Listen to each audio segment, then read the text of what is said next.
Greetings, Minecrafters, and welcome to another exciting discussion, Minecraft discussion.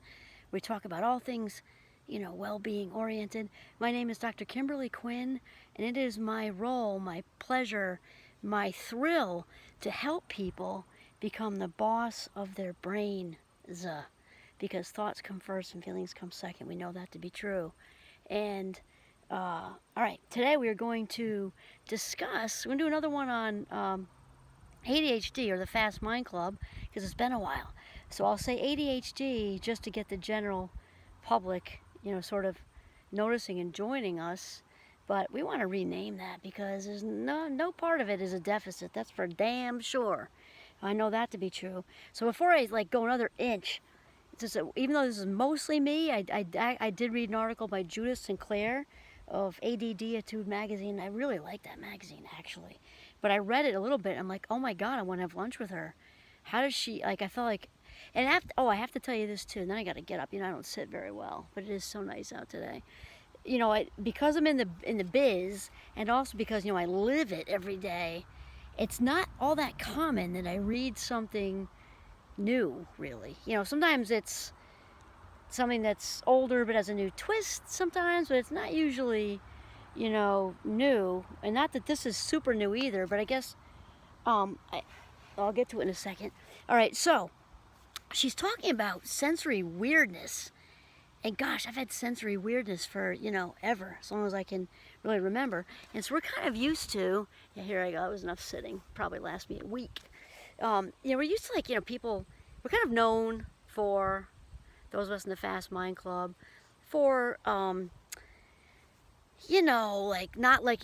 really liking to wait in line. It's definitely true. I know for me, I just, think of my very valuable life minutes just, slipping away, never to come back again. I still work on interrupting people. I'm gotten pretty good at it, but the truth is I love people. And I love to engage with them, and so conversations excite me most of the time, and much of the time, and I get excited, and that's just part of it.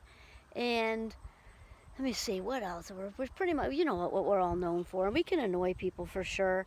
But really, what I also want to say here is the people chewing thing. Oh my God, it drives us freaking crazy.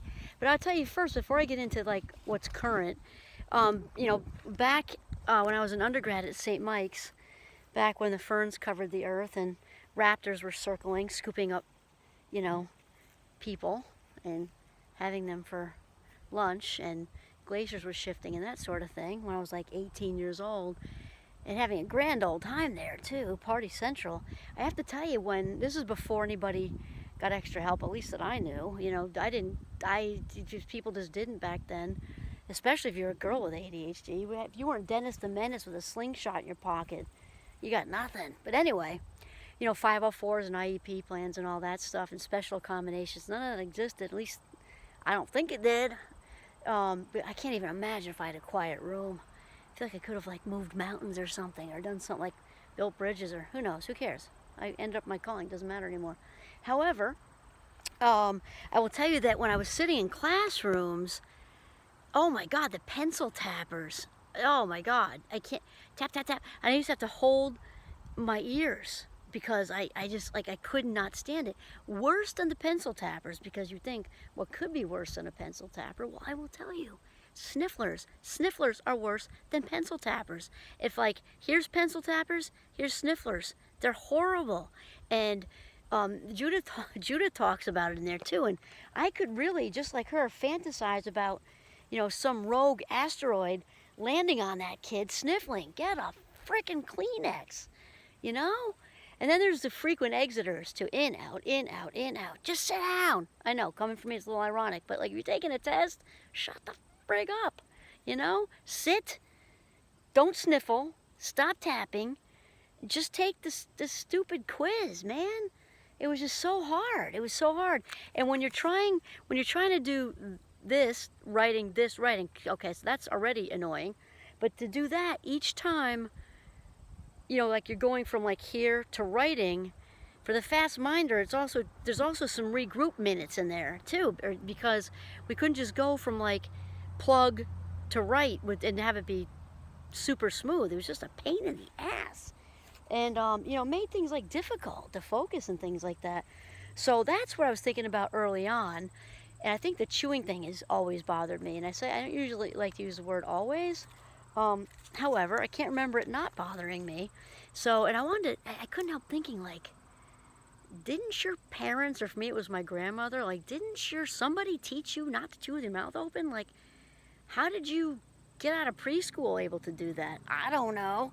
To me it reminds me like a washing machine. It just goes around and around, and part of me just wants to take like both hands and just go, and just like,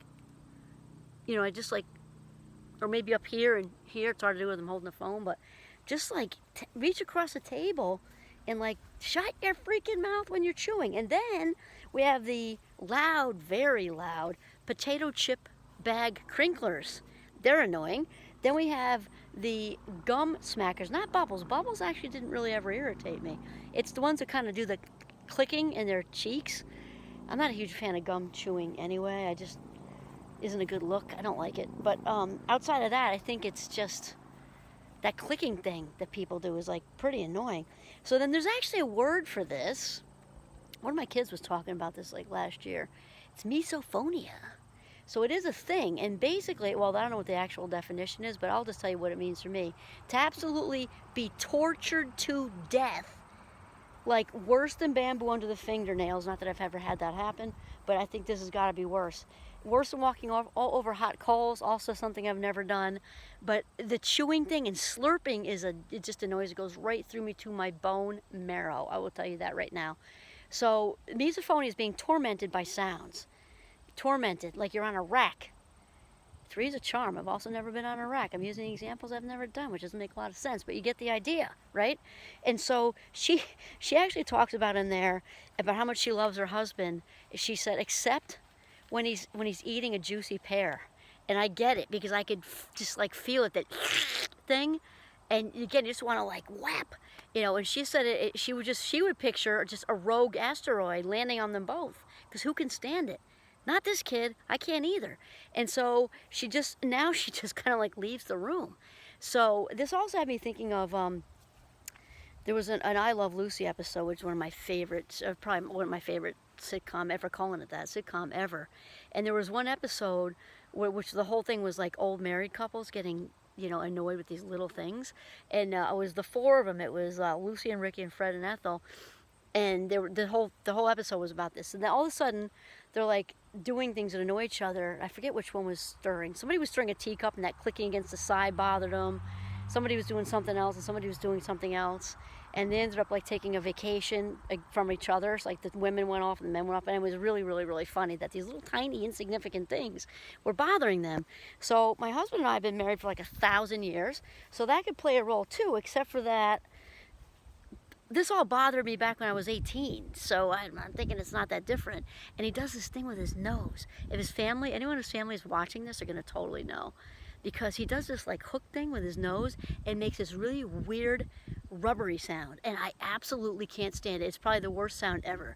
If chewing was the worst sound ever, and that's like stabbing me with like needles in my toes, but the rubbery nose hook thing, it's got to be the absolute worst. So then, so in addition to the sounds, Judith talks about the other sensory things. So there's hugging.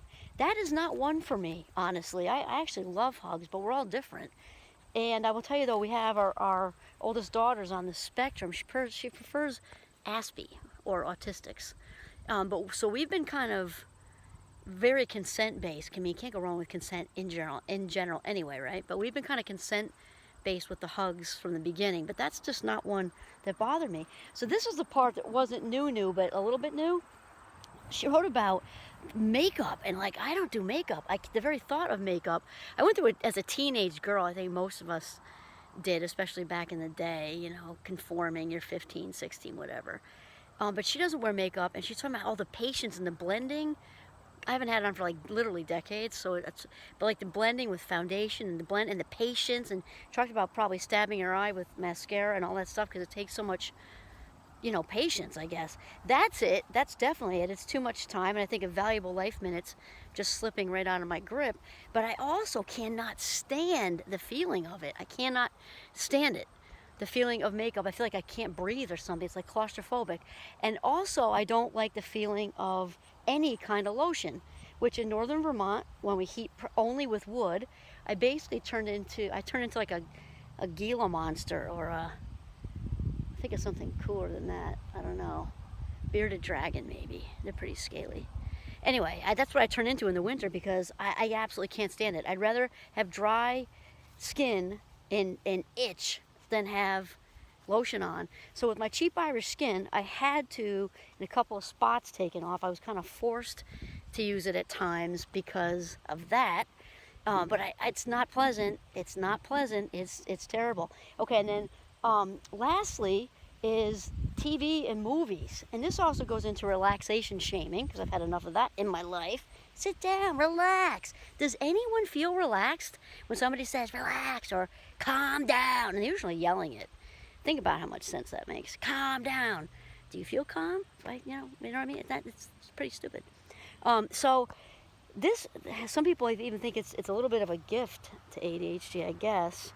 But you know, the TV is on a lot because my husband, and I honestly, thankfully we have 2 floors, so if he really wants to go watch a show, he can also do that downstairs. But I feel overstimulated, you know, most of the time, which is also why I don't listen to the radio in my Jeep unless it's been a particularly understimulating day, and then I'll, you know, bounce to Aretha Franklin or something, which is really cool. But most of the time, I don't listen to the radio in the car, and I don't watch that much TV. And the movie theater, like the actual movie theater, is pure torture. So I haven't done that in a really long time. Actually, once, which was actually recent. But other than that, it's been, can't even tell you. Maybe the Harry Potters way back when. I don't know. But my husband and I were in Claremont, New Hampshire, just to go see Aretha. And the reason that worked is we had the theater to ourselves. There was one older couple, way older couple, sitting like in the middle. They were very adorable. And that's it. And I kind of got through it, but it's a lot of sitting, it's a lot of crinkling, it's a lot of chewing, and it's popcorn chewing, which on the scale of chewing is like the worst. And so, yeah. So I would say that the key here is really for all of you who love us, have us in your life, the Fast Mind Club. The key is patience, which we don't have, so we're glad you do. And also, you know, empathy. Empathy, give us some slack. You know, I mean, we obviously aren't about controlling our atmosphere and world. No one can do that. But if there's any way to kind of not do some of that stuff, or not kind of push us into sitting on the couch for a 3-hour documentary, which I'd rather have 7 consecutive root canals than do, you know, just to think about some of this stuff. So I think that's really it. This is Kimberly Quinn signing off from Northern Vermont. Have a mindful day.